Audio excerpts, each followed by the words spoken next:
What does the best 17 look like for Manly in 2025? The Zero Tackle team here, we've made our call and we're going to break it down for you in this video. But before we do that, subscribe to the YouTube channel if you haven't already. We have heaps of NRL content coming out for you this year and you want to be a part of that. So with all that being said, let's go. Best 17 Manly 2025.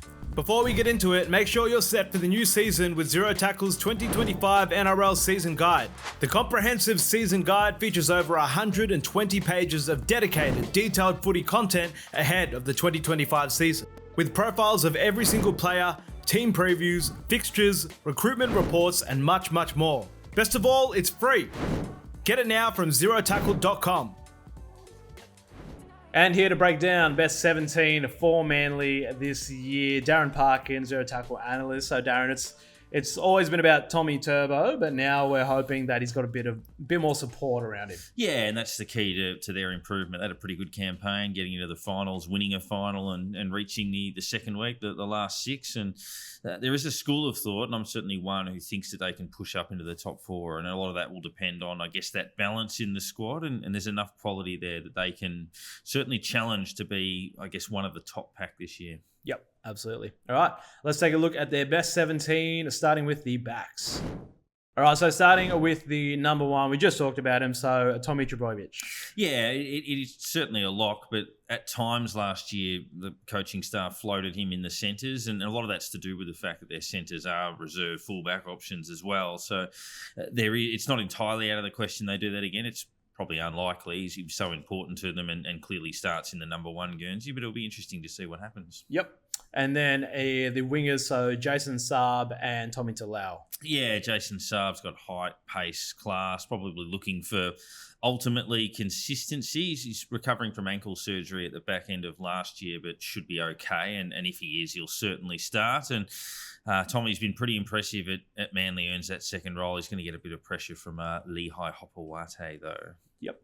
And in the centres, Tolu Kula and Ruben Garrick. Yeah, as mentioned, a pair of fullback options for them in these roles, so hence what we were talking about with Trbojevic, but it does give them a lot of versatility.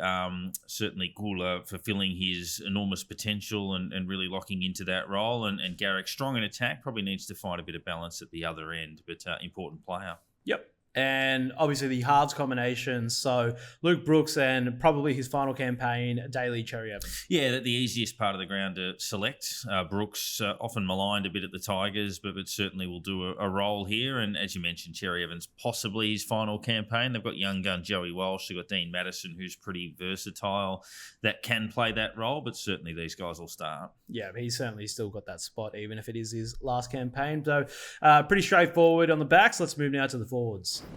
All right, so starting with the props, we have Taniela Paseka, Josh Aloiai, and then in the lock, Jake Trbojevic. Yeah, Paseka, probably the first player they'd pick there, become a bit of a leader of the forward pack and very reliable for them. Aloiai offers plenty of experience and gives them some versatility as well. And the second of the Trbojevic is Jake. Reliably held that role for much of his career. Hard to see him not doing that again. It does give them a lot of backup, though. Sipley and Tokeu as well. Back in the NRL for a second stint. Nathan Brown, who we'll talk about a little bit later, who's not even in the 17, can play lock and prop. So they've got a fair bit of depth in that role. Yep. And speaking of sort of walk-up starts, so number 9, Lachlan Croker. Yeah, and I think he'd get this role at most sides in the competition. He's become that reliable now. Jake Simpkin was signed in the middle of last year and gives them some good depth there. So, but yeah, certainly Lachlan's going to start off in the 9. Yep. And then the second rowers, so Ola Katau and Ben Trbojevic. Yeah, Olakau'atu recently signed the long-term deal worth plenty of bickies there as well. It's a decent contract. First picked, big hitting, line-breaking, try-scoring weapon. Really important player for them. And then Ben Trbojevic, the third of them in the lineup. Star in the making, finally shaken what was a lingering spate of injuries for him. So, yeah, he'll complete the forward pack. All right, and rounding out that 17 with the interchange, so we have Javsavaga, Sipley, Waddle, and Tokiaho.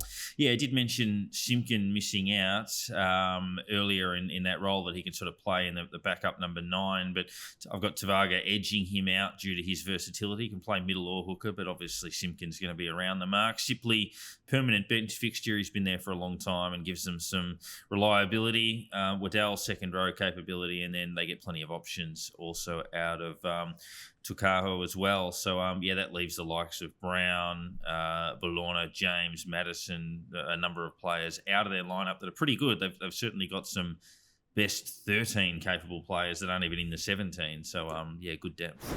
Well, that's our best 17 for Manly. Look, that probably pretty much picks itself, but if you had to select the next one up, who would you go with? Yeah, the last couple of spots become a bit tricky. I mean, Brown was probably unlucky, probably him or Waddell on the bench for that last spot. Brown gives them a real hard edge when he plays, and I think they'll use a lot of him. So he's probably the most unlucky. Mentioned Dean Madison, almost a victim of being a utility in the sense that, he can fill plenty of roles but doesn't have one permanently. So, really do like the depth in their lineup that they can call upon, and that's why I think they'll have a pretty good year. Yep, they're a pretty good-looking squad. They've got some big things to do this year. So that's our best 17. Let us know what you think in the comments. I think it pretty much picks itself, but, YouTube comments, everyone's going to have an opinion. Everyone's going to disagree. So let us know how you feel in the comments. Subscribe to the YouTube channel if you haven't already. We have plenty of NRL content coming out this year. And catch all the latest NRL news at zerotackle.com.